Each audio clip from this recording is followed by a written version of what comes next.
Agus tidak pernah menduga bahwa pendakian yang mereka rencanakan dengan penuh antusias akan berubah menjadi salah satu pengalaman paling menakutkan dalam hidup mereka. Sebagai mahasiswa Fakultas Ekonomi, mereka sering merasa tertekan oleh tugas dan ujian yang tidak ada habisnya. Ide mendaki Gunung Kerinci untuk menghilangkan stres tampaknya sempurna, sebuah pelarian dari kenyataan yang mereka anggap akan penuh petualangan dan keindahan alam. Namun, semuanya mulai terasa salah sejak awal. Mereka memutuskan untuk berangkat terlalu sore, berharap bisa mencapai puncak dan mendirikan tenda sebelum malam tiba. Tapi di tengah perjalanan, langit yang awalnya cerah mendadak berubah gelap. Awan tebal menggantung rendah, dan hujan mulai turun dengan derasnya. Petir menyambar di kejauhan, membuat suasana semakin mencekam. Setelah menempuh perjalanan yang semakin berat akibat jalanan yang licin dan becek, mereka menyadari satu kesalahan fatal. Mereka lupa membawa bekal makanan. Rencana awal untuk makan di puncak gunung terpaksa harus diubah. Bayu, yang dikenal paling tenang di antara mereka, mulai merasa cemas. Winda, yang biasanya ceria, kini mulai memperlihatkan wajah pucat. Agus, meskipun berusaha tetap optimis, tak bisa menyembunyikan kekhawatirannya. Mereka melanjutkan perjalanan dengan langkah yang semakin lambat. Kabut tebal mulai turun, menutupi pandangan mereka dan membuat suasana semakin menyeramkan. Bayu merasa bulu kuduknya meremang, seolah-olah ada sesuatu yang mengawasi mereka dari balik kabut. Tetapi dia mencoba untuk tidak memikirkan hal-hal yang tidak masuk akal. Hingga akhirnya, di tengah hutan yang gelap dan kabut yang semakin pekat, mereka melihat sebuah cahaya kecil berkelip-kelip di kejauhan. Itu adalah sebuah warung bakso yang terletak di pinggir jalur pendakian. Sebuah pemandangan yang tampak sangat aneh mengingat lokasi mereka yang jauh dari peradaban. "Syukurlah kita bisa makan di sini," ujar Winda dengan nada lega. Tanpa berpikir panjang, mereka bertiga melangkah menuju warung itu. Saat mereka mendekat, seorang pria tua dengan wajah keriput dan senyum ramah menyambut mereka. Warung itu kecil dan sederhana, hanya terdiri dari beberapa kursi kayu dan sebuah meja panjang. Uap panas dari panci bakso yang mendidih menyelimuti udara, memberikan rasa hangat yang sangat mereka rindukan. "Silakan duduk, Nak. Mau pesan bakso apa?" tanya pria tua itu dengan suara serak yang terdengar hangat namun aneh. Mereka memesan 3 mangkuk bakso, dan dalam beberapa menit, mangkuk-mangkuk itu tersaji di depan mereka. Aroma bakso yang gurih segera mengundang selera mereka yang lapar. Namun, begitu mereka mulai menyantapnya, Bayu merasa ada yang tidak beres. Baksonya terasa berbeda, seperti ada sesuatu yang tidak bisa ia jelaskan dengan kata-kata. Tapi mereka terus makan, kelaparan dan kelelahan membuat mereka mengabaikan firasat aneh yang mulai muncul di benak mereka. Hingga akhirnya, Winda melihat sesuatu yang membuat sendoknya jatuh ke lantai dengan bunyi nyaring. "Aku melihat sesuatu di dalam bakso ini," katanya dengan suara gemetar. Bayu dan Agus segera melihat ke arah baksonya, dan mereka terkejut. Di dalam bakso itu, terbungkus dengan rapi, mereka menemukan sesuatu yang membuat darah mereka membeku, sebuah potongan kecil dari sesuatu yang tampak seperti kuku manusia. Bayu menatap wajah pria tua itu, yang masih tersenyum dengan tenang. Namun, senyum itu sekarang tampak menyeramkan. Mata pria tua itu tampak bersinar dalam kegelapan, seolah-olah ada sesuatu yang mengintai dari baliknya. Agus segera berdiri, menarik tangan Winda dan Bayu, mengajak mereka keluar dari warung itu. Namun, saat mereka keluar, kabut tebal kembali menyelimuti mereka, menutupi jalan keluar. Tidak ada tanda-tanda warung itu di tempat yang sama. Hanya ada hutan gelap dan suara angin yang bergemuruh. Mereka berlari sekuat tenaga, tanpa tahu kemana mereka harus pergi. Hingga akhirnya mereka sampai di sebuah tempat yang terasa sedikit lebih terbuka. Mereka saling memandang dengan napas terengah-engah, menyadari bahwa mereka mungkin baru saja melintasi batas antara dunia nyata dan dunia lain, dunia yang tidak seharusnya mereka masuki. Ketakutan melanda Bayu, Winda, dan Agus saat mereka berlari tanpa tujuan jelas di tengah kabut tebal yang menyelimuti Gunung Kerinci. Tangan Winda gemetar saat ia menggenggam erat lengan Bayu, dan Agus, meskipun biasanya selalu optimis, kini hanya bisa menatap jalan dengan tatapan kosong, mencoba mencari arah yang benar. Kita tidak mungkin tersesat sejauh ini. Bayu berbicara lebih kepada dirinya sendiri daripada kepada dua temannya. Namun, kata-katanya justru menambah kecemasan di hati mereka. Mereka mencoba mengingat kembali rute yang sudah mereka lewati, tetapi setiap sudut hutan tampak sama. Pepohonan tinggi menjulang, bayangan gelap yang bergerak seiring dengan kabut, dan suara aneh yang tidak mereka kenal. Langkah mereka melambat, kaki-kaki yang awalnya penuh tenaga kini mulai lelah. Tetapi mereka tidak berani berhenti. Hingga akhirnya, Winda yang dari tadi diam dan menggigil ketakutan, tiba-tiba berhenti. Aku tidak bisa terus begini. Kita harus mencari tempat untuk berlindung, atau setidaknya beristirahat sejenak. Bayu mengangguk. Ya, tapi kita tidak boleh jauh dari jalur pendakian. Kita harus menemukan kembali jalan yang benar. Agus menoleh ke sekeliling, matanya menyipit mencoba menembus kabut yang pekat. Aku pikir aku melihat sesuatu di sana. Seperti ada cahaya. Mereka bertiga saling bertatapan sejenak, ragu untuk mengikuti cahaya yang entah dari mana asalnya. Namun, kondisi mereka yang sudah sangat lelah dan panik membuat keputusan itu lebih mudah diambil. Tanpa banyak bicara, mereka mengikuti Agus yang berjalan menuju arah cahaya. Semakin mereka mendekat, cahaya itu semakin terang, seakan-akan memandu mereka keluar dari kegelapan. Hingga akhirnya mereka sampai di sebuah area terbuka, sebuah lapangan kecil yang dikelilingi oleh pepohonan. Di tengah-tengahnya, mereka melihat sesuatu yang membuat mereka tertegun, sebuah gubuk tua yang tampak rapuh, diterangi oleh lampu minyak yang tergantung di depannya. Gubuk itu tampak seolah-olah sudah lama tidak dihuni. Namun anehnya, lampu minyak itu menyala dengan terang. Bayu berjalan perlahan mendekati gubuk itu, sementara Winda dan Agus mengikutinya dengan ragu. Pintu gubuk itu setengah terbuka, dan dari dalam terdengar suara gemertak kayu, seakan-akan ada seseorang yang sedang menggerakkan benda berat. Apakah ada orang di sini? Bayu bersuara, namun tidak ada jawaban. Ia mendorong pintu gubuk itu perlahan, dan di dalam, mereka menemukan sesuatu yang tidak mereka duga. Gubuk itu tampak lebih besar dari luar, dengan ruang dalam yang gelap dan penuh dengan barang-barang usang. Rak-rak kayu dipenuhi dengan barang-barang yang tampak seperti peninggalan masa lalu, piring pecah, botol-botol kaca, serta beberapa foto hitam putih yang sudah mulai pudar. Di sudut ruangan, mereka melihat sebuah meja besar yang di atasnya tergeletak mangkuk-mangkuk kosong, sama seperti yang mereka lihat di warung bakso tadi. Tetapi yang paling mencolok adalah bau yang menyengat, seperti aroma daging busuk yang memenuhi ruangan. Winda menutup hidungnya dengan tangan, merasa mual. Ini bau apa? Kenapa di sini ada mangkuk-mangkuk seperti di warung itu? Bayu tidak bisa menjawab. Dia merasakan firasat buruk yang semakin kuat. Dia melangkah lebih dalam ke dalam gubuk, perasaannya bercampur aduk antara keinginan untuk mencari jawaban dan dorongan kuat untuk segera keluar dari tempat itu. Di sisi lain ruangan, Agus melihat sebuah pintu lain yang sedikit terbuka.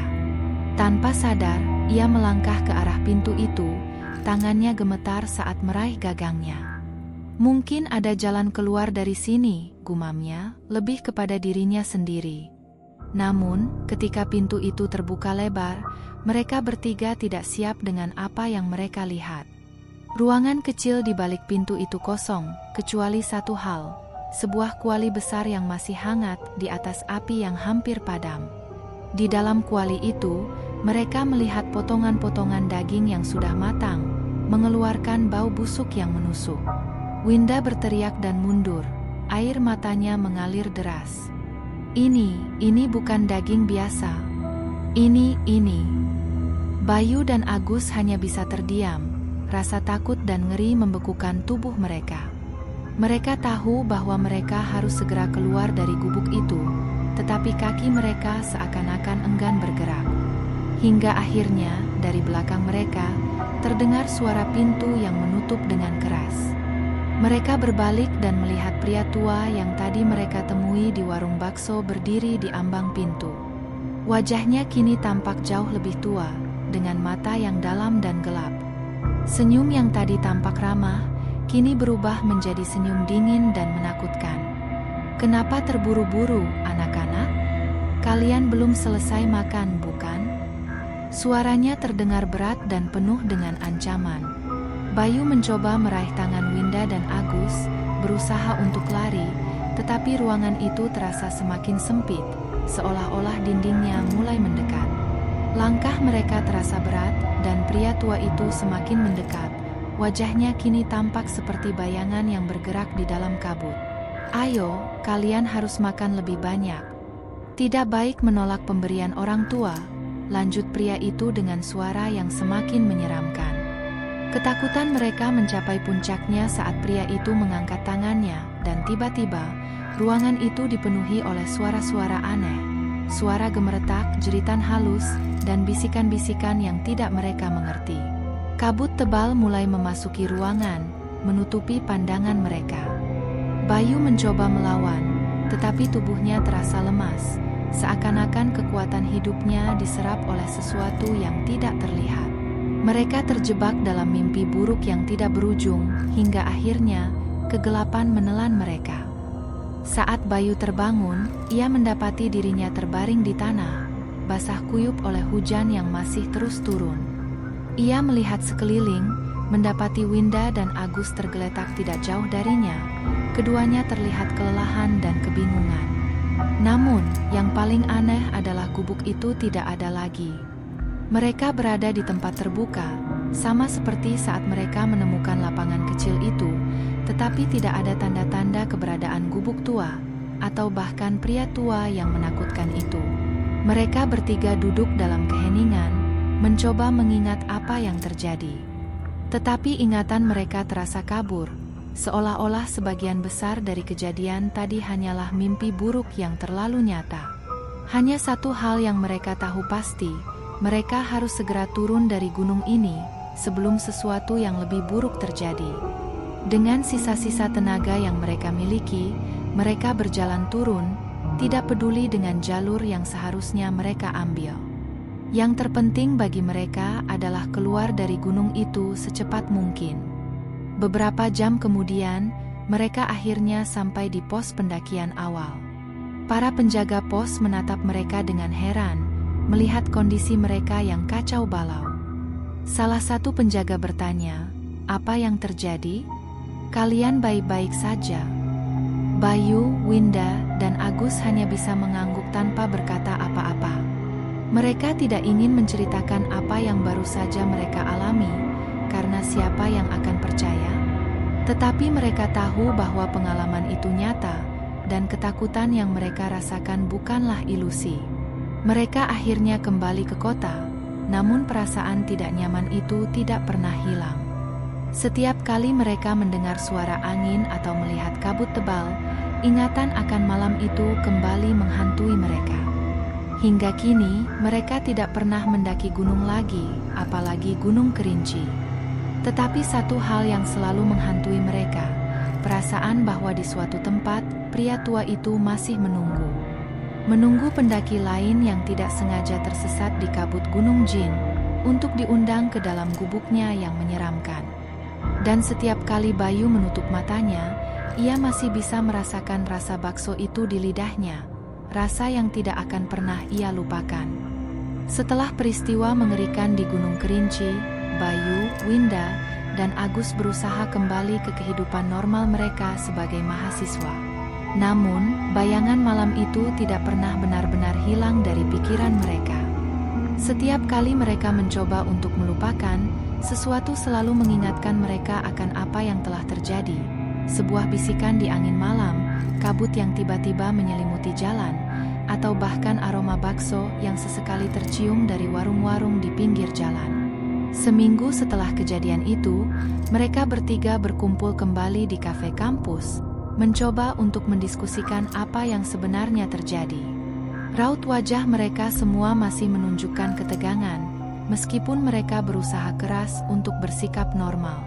"Aku masih tidak bisa berhenti memikirkan malam itu," kata Winda dengan suara pelan, seakan-akan takut jika mengucapkannya terlalu keras akan memanggil kembali kengerian tersebut. "Kalian ingat pria tua itu, bukan? Bagaimana mungkin kita bisa melihatnya dan gubuk itu, lalu tiba-tiba semuanya menghilang?" Bayu mengangguk, matanya terlihat lelah. "Aku juga tidak bisa menjelaskan itu. Aku merasa seperti kita memasuki dunia lain, sesuatu yang tidak seharusnya kita lihat." Agus, yang biasanya selalu ceria dan penuh semangat, tampak lebih pendiam dari biasanya. Ia hanya mengaduk-aduk kopi di cangkirnya tanpa minat, matanya terus menatap kosong ke depan. "Kita bertiga mengalami hal yang sama. Tapi, apa mungkin itu hanya mimpi buruk bersama? Tidak mungkin kita semua mengalami hal yang sama, bukan?" "Kalau begitu," potong Winda, "bagaimana dengan rasa bakso itu? Dan potongan kuku yang kita temukan? Tidak mungkin itu hanya imajinasi kita." Keheningan menyelimuti mereka sejenak. Mereka tahu apa yang mereka alami bukan sekadar mimpi buruk, tetapi kenyataan mengerikan yang harus mereka hadapi. Namun, bagaimana mereka bisa menjelaskan semuanya? Kepada siapa mereka harus bercerita? Winda memecah keheningan dengan sebuah ide yang awalnya tampak gila, tetapi lama-kelamaan mulai masuk akal. "Bagaimana jika kita kembali ke sana?" "APA." Bayu dan Agus berseru bersamaan, tidak percaya dengan apa yang baru saja mereka dengar. "Aku tahu ini gila," lanjut Winda, "tapi kita harus mencari tahu apa yang sebenarnya terjadi. Kalau tidak, kita akan terus dihantui oleh ini. Mungkin jika kita kembali, kita bisa menemukan jawaban, atau setidaknya membuktikan bahwa semua ini nyata." Bayu menggelengkan kepala dengan ragu. "Aku tidak tahu, Win. Kita hampir kehilangan nyawa di sana. Aku tidak yakin kalau kembali ke tempat itu adalah ide yang bagus." Agus, yang awalnya terkejut dengan usul Winda, mulai memikirkan kemungkinan itu. "Tapi Winda ada benarnya. Kalau kita tidak tahu apa yang sebenarnya terjadi, bagaimana kita bisa tenang? Bagaimana kalau kita pergi dengan persiapan yang lebih baik? Bawa peralatan yang lebih lengkap, dan pastikan kita tidak tersesat lagi." Setelah diskusi yang panjang, akhirnya mereka bertiga setuju untuk kembali ke Gunung Kerinci, meskipun hati mereka diliputi rasa takut. Mereka memutuskan untuk melakukan perjalanan itu akhir pekan berikutnya, dengan harapan bisa menemukan jawaban atas misteri yang terus menghantui mereka. Malam sebelum perjalanan, Bayu tidak bisa tidur. Pikirannya terus dipenuhi oleh bayangan pria tua itu dan kengerian yang mungkin menanti mereka. Ia mencoba meyakinkan dirinya bahwa ini adalah langkah yang benar, bahwa mereka harus menghadapi ketakutan mereka untuk bisa benar-benar melupakannya. Ketika hari yang ditentukan tiba, mereka berkumpul di titik awal pendakian, membawa perlengkapan yang lebih lengkap dan persiapan yang lebih matang. Mereka juga membawa peta yang lebih detail, memastikan tidak akan tersesat seperti sebelumnya. Namun, meskipun mereka lebih siap, rasa cemas tetap menghantui setiap langkah mereka. Perjalanan naik gunung kali ini terasa lebih berat, bukan karena medan yang sulit, tetapi karena ketegangan yang terus menghantui mereka. Mereka merasa seperti sedang diawasi, meskipun tidak ada tanda-tanda kehadiran makhluk lain selain mereka bertiga. Setiap suara dari hutan, baik itu burung berkicau atau ranting patah, membuat mereka tersentak. Kabut mulai turun lebih awal, mengingatkan mereka pada malam mencekam itu. Ketika mereka mendekati area di mana mereka pertama kali melihat warung bakso, mereka memperlambat langkah. Jantung mereka berdebar kencang, dan setiap helaan napas terasa lebih berat. Namun, kali ini tidak ada warung bakso yang tampak. Hanya hutan lebat yang diselimuti kabut tebal. "Apa mungkin kita salah tempat?" tanya Winda dengan nada gemetar. Bayu menggeleng. "Aku yakin ini tempatnya. Tapi, tidak ada apa-apa di sini." Agus, yang biasanya memiliki pengamatan tajam, mulai merasakan ketidakberesan. Ia mendekati salah satu pohon besar dan melihat tanda yang tampak seperti ukiran lama. Ini terlihat seperti tanda yang kita lewati waktu itu. Tapi di mana warungnya? Tiba-tiba, angin bertiup kencang, membuat daun-daun berguguran dan kabut semakin tebal. Mereka merapat satu sama lain, merasakan suhu yang tiba-tiba menjadi lebih dingin. Suara gemeretak yang aneh mulai terdengar, seolah-olah ada sesuatu yang bergerak di balik kabut. Mereka bertiga berdiri mematung, mencoba mencari asal suara itu. Perlahan dari balik kabut, muncul sosok yang mereka kenal dengan sangat baik, pria tua dari warung bakso itu. Namun, kali ini, wajahnya tampak lebih mengerikan. Matanya tidak lagi memiliki kilauan ramah yang mereka lihat sebelumnya. Sekarang, mata itu kosong, seperti dua lubang hitam yang menatap langsung ke dalam jiwa mereka. "Kenapa kalian kembali?" tanya pria itu dengan suara yang lebih berat dan dingin daripada sebelumnya. Winda merasa lututnya lemas. Kami ingin tahu apa yang terjadi. Kami ingin jawaban." Pria tua itu tersenyum tipis, tetapi senyum itu penuh dengan kebencian dan kegelapan. "Jawaban? Tidak ada jawaban yang kalian inginkan di sini, nak. Kalian seharusnya pergi dan tidak pernah kembali." Bayu, yang mencoba mengatasi rasa takutnya, melangkah maju. "Siapa kamu? Apa yang sebenarnya terjadi malam itu?" Pria tua itu tidak menjawab langsung. Sebaliknya, ia hanya tertawa pelan. Suara tawanya terdengar seperti desis ular. "Kalian ingin tahu, ya? Baiklah, aku akan menunjukkan kepada kalian." Tiba-tiba, tanah di sekitar mereka mulai bergetar. Bayangan-bayangan muncul dari dalam kabut, membentuk sosok-sosok yang menyeramkan, dengan wajah-wajah yang terlihat seperti menjerit dalam kesakitan. Winda menjerit dan mundur, tetapi Agus dan Bayu tidak bisa bergerak, seolah-olah kaki mereka terpaku di tanah. "Ini adalah jiwa-jiwa yang tersesat," pria tua itu melanjutkan, suaranya kini bergema di seluruh area. "Mereka yang datang ke gunung ini dengan niat yang salah. Gunung ini adalah tempat di mana dunia kalian bertemu dengan dunia lain, dunia di mana aku dan yang lain hidup." Winda mencoba meraih tangan Bayu, tetapi tangannya hanya menyentuh udara kosong. Ia panik, berusaha mencari dua temannya, tetapi tidak ada yang terlihat, hanya kabut tebal yang menyelimuti sekitarnya. "Apa yang kamu inginkan dari kami?" tanya Bayu, suaranya bergetar.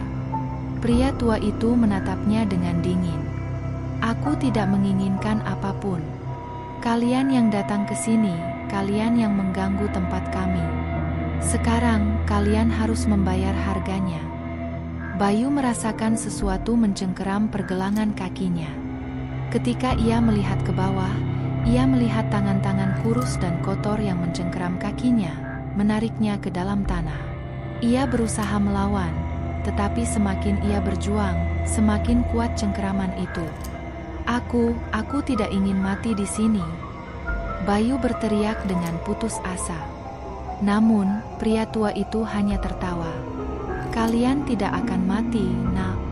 Kalian hanya akan menjadi bagian dari kami selamanya." Saat Bayu dan Agus merasa mereka akan ditarik sepenuhnya ke dalam tanah, tiba-tiba suara keras terdengar, seperti guntur yang menggelegar. Sosok pria tua itu dan bayangan-bayangan yang mengerikan menghilang seketika, digantikan oleh keheningan total. Bayu membuka matanya perlahan, menemukan dirinya tergeletak di tanah, dengan Winda dan Agus di sampingnya. Mereka masih berada di gunung, tetapi tidak ada tanda-tanda pria tua itu atau kengerian yang baru saja mereka alami. Dengan sisa-sisa tenaga yang tersisa, mereka bangkit dan berjalan tanpa kata, meninggalkan gunung itu selamanya. Mereka tahu, apapun yang baru saja terjadi, itu bukan sesuatu yang bisa dijelaskan dengan logika manusia. Tetapi satu hal yang mereka pahami dengan jelas, mereka tidak akan pernah kembali ke tempat itu lagi.